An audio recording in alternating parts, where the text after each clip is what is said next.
Oi, oi! Você já ouviu falar do transtorno disfórico pré-menstrual? É exatamente isso, é um nome bem grande, mas é uma versão grave do sintoma da síndrome pré-menstrual, ou seja, é uma versão grave da TPM. Exatamente, o transtorno disfórico pré-menstrual. Ele é pouco falado, a gente quase não ouve ginecologistas, psiquiatras, psicólogos falando sobre isso, mas ele é bastante comum, embora fale-se pouco sobre ele. Então vamos ver um pouquinho aí quais as diferenças do transtorno para a TPM que várias mulheres têm. Então vamos lá. O transtorno disfórico pré-menstrual, ele começa sempre na semana que antecede a menstruação. E os sintomas, eles tendem a diminuir ou assim que a menstruação começa ou no decorrer da menstruação. E acontece que depois que passa esse período, a mulher quase não tem nenhum sintoma ou não tem nenhum deles. Então pode acontecer de ela continuar tendo os sintomas, mas de forma bem leve e que não prejudique a vida dela. Então vamos ver quais as diferenças, quais são os sintomas. Para a gente estar podendo verificar direitinho, classificar essa TPM como um transtorno e não apenas como uma TPM, é preciso observar algumas características, alguns sinais e tem que seguir alguns critérios. Então nós temos dois blocos de sintomas. É característico, né? É dividido em dois blocos. Vamos falar do primeiro bloco e depois do segundo bloco. No primeiro bloco nós temos 4 sintomas. E é obrigatório, para ser caracterizado como um transtorno disfórico pré-menstrual, é preciso ter pelo menos um desses 4 sintomas. Então, são eles os seguintes: humor triste. Então, aquele humor, a pessoa fica humor deprimido, a mulher fica triste, pode ficar muito chorona, chorosa. Pode ter o tipo de sentimentos de rejeição, de sentir que está sendo rejeitada por todos ao redor, ou o companheiro, o cônjuge, o namorado, não ama o suficiente, né? Ou os filhos não amam o suficiente. Fica com essa sensação, você não me ama, você não gosta de mim, ninguém me quer, ninguém me ama. Pode ter esse tipo de sensação, tá? Então, um desses 4 sintomas do primeiro bloco é esse humor deprimido, com essas características. Um segundo aspecto, um segundo sintoma que pode estar presente é a irritação ou raiva. E essa irritação ou raiva, ela necessariamente atinge as suas relações interpessoais. Então acaba que a mulher fica muito irritada com qualquer coisa que outras pessoas ao seu redor façam, falem. Então está muito relacionado com essa irritação nas relações interpessoais. Um outro sintoma que pode estar presente é a desesperança. Aquela sensação de desesperança, um sentimento de uma atitude de autodepreciação. Eu não sirvo para nada, eu não tenho nenhum valor, eu não sei fazer nada, eu não sou ninguém. Então tem esse outro tipo de sintoma, de desesperança em relação à vida e de autodepreciação. E um outro sintoma é a ansiedade, a sensação de estar no limite. Sabe assim, quando você acha que tá no limite, eu acho que eu vou explodir. Tô no limite. Não me irrita não. Não me irrita não, senão a casa cai. Então, um desses 4 sintomas, nesse primeiro bloco, tem esses 4 sintomas. É obrigatório ter pelo menos um. Pode ter os 4, pode ter um, pode ter 2, mas pelo menos um desses sintomas tem que ter. Então, essa ansiedade, com essa sensação de estar no limite, humor deprimido, com autodepreciação, humor triste, choro, sentimento de estar sendo rejeitada, ou a irritação e raiva com as pessoas ao redor. Este faz parte do primeiro bloco. No segundo bloco, nós temos 7 sintomas, e é preciso ter também um ou mais sintomas. Então, no primeiro bloco, é preciso necessariamente ter algum desses, e no segundo bloco é preciso ter um dos 7 sintomas. Os 7 sintomas são diminuição no interesse das atividades que comumente costuma fazer. Então, as atividades do dia a dia, as atividades que fazem parte da sua vida, tem neste período, nessa semana que antecede ao período menstrual, tem essa baixa no interesse. sem vontade de fazer as coisas que geralmente você gosta de fazer. Pode ter uma diminuição na concentração.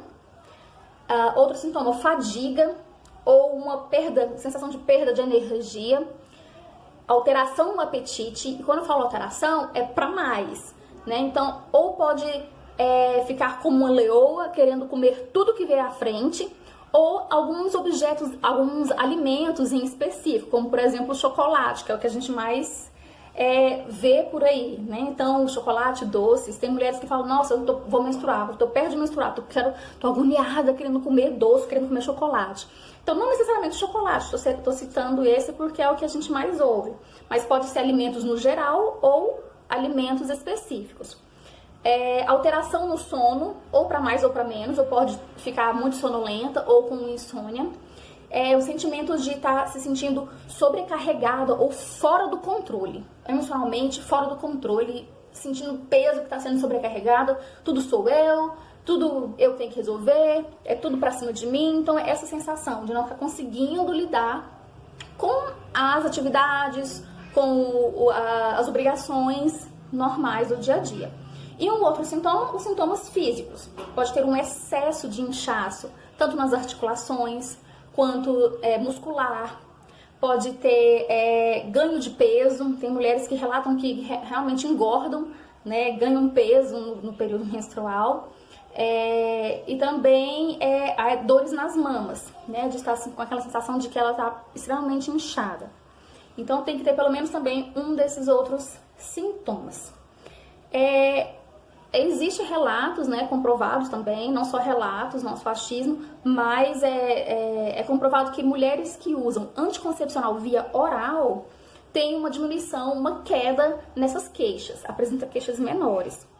E é muito importante a gente diferenciar esse transtorno disfórico pré-menstrual da síndrome pré-menstrual, ou seja, da TPM.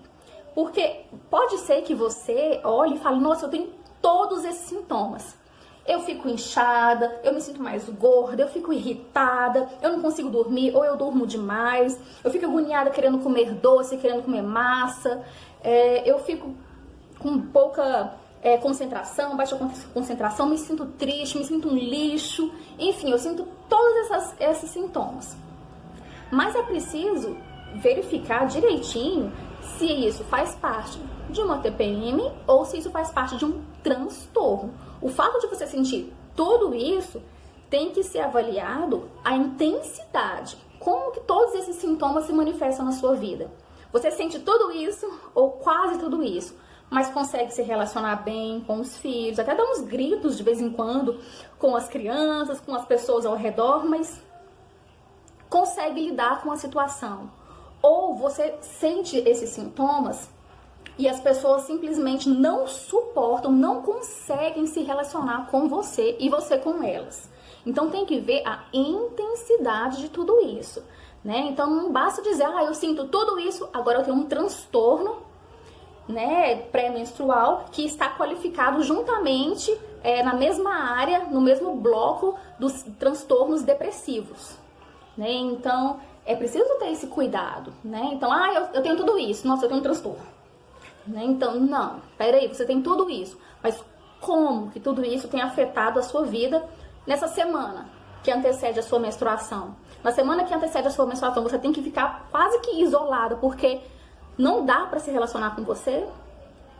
Ou você sente tudo isso, mas é uma sobrecarga que faz parte do seu universo, do nosso universo feminino, mas que dá pra você continuar relacionando com as pessoas. Então é preciso, não dá pra eu te falar agora, ou não é o que eu tenho? É transtorno ou não é transtorno? É preciso verificar juntamente com cada pessoa, com cada mulher, quais são os prejuízos que ocorrem nessa semana anterior à menstruação para caracterizar se é de fato um transtorno ou se é apenas uma síndrome. Apenas não, porque se for síndrome e não transtorno, é chato, é inconveniente, é doloroso do mesmo jeito, né? Então, só para vocês entenderem, é um transtorno ou é uma TPM? Então, é preciso verificar direitinho com cada um, porque cada um tem as suas peculiaridades, as suas particularidades, a forma de reagir às situações, então é preciso ver com cada uma. Mas é um assunto bastante interessante, porque tem mulheres que às vezes se sentem tão sobrecarregadas, que se sentem tão mal no período pré-menstrual, tão tristes e de uma forma tão intensa, que às vezes elas têm um transtorno relativo a essa síndrome pré-menstrual, né? Um transtorno disfórico pré-menstrual, mas ela não sabe. Né? E às vezes a pessoa acredita que tem um problema, que tem um transtorno, mas não está enquadrado no transtorno. É uma síndrome pré-menstrual angustiante, mas que não chega a ser um transtorno. Então tudo precisa ser verificado direitinho. E o que faz com isso? Tem alguma forma de tratar? Tem o que fazer? Sim, tem algumas formas, né? Então, tem a forma não medicamentosa, né? Em que a pessoa muda os hábitos de vida dela. Tanto hábitos alimentares, quanto hábitos físicos, de exercícios físicos, né? Então, a prática de exercícios físicos, de uma alimentação equilibrada, saudável, ajuda. Tem o tratamento medicamentoso. Então, é preciso estar procurando um especialista. Essa parte não é comigo, né? Então, pode estar procurando tanto a sua médica, o seu médico ginecologista, quanto o seu psiquiatra, né? E os dois conversando para verem quais as medicações que podem ser utilizadas. E também existe um procedimento cirúrgico, que eu também não vou falar sobre isso, que não é minha competência, não é minha área. Então, são formas de lidar com essa problemática. Dentro também dessa parte não medicamentosa do tratamento, tem a psicoterapia, em que a gente vai trabalhar formas de lidar com essas emoções, né, habilidades para poder lidar nos seus relacionamentos interpessoais, de identificar pensamentos, emoções, para lidar com toda essa situação. Então, dentro da terapia, nós temos também técnicas, estratégias para poder criar essas habilidades, para você poder passar melhor por essa situação. Independente de qual seja a forma de tratamento recomendada a você, é importante também frisar aqui uma coisa que eu estava esquecendo de falar, que outro aspecto para ser caracterizado como esse transtorno é preciso ocorrer em quase todos os períodos menstruais ou em todos. Né? Então não basta dizer, eu tive sim tudo isso qualificado como um transtorno disfórico pré-menstrual, mas aconteceu só em uma, duas menstruações, né? Só em 2 ciclos menstruais. Não, então é preciso estar presente durante um período, né? Durante vários meses, e observar se isso aconteceu todas as vezes ou na maioria delas. E você, o que você acha? Você acha que você tem sintomas pré-menstruais? Você não tem sintomas pré-menstruais? Você acredita que talvez seja o caso de verificar, né, junto com um profissional, os seus sintomas para ver se eles se caracterizam como um transtorno ou não? Na dúvida, procure ajuda para tudo ficar melhor.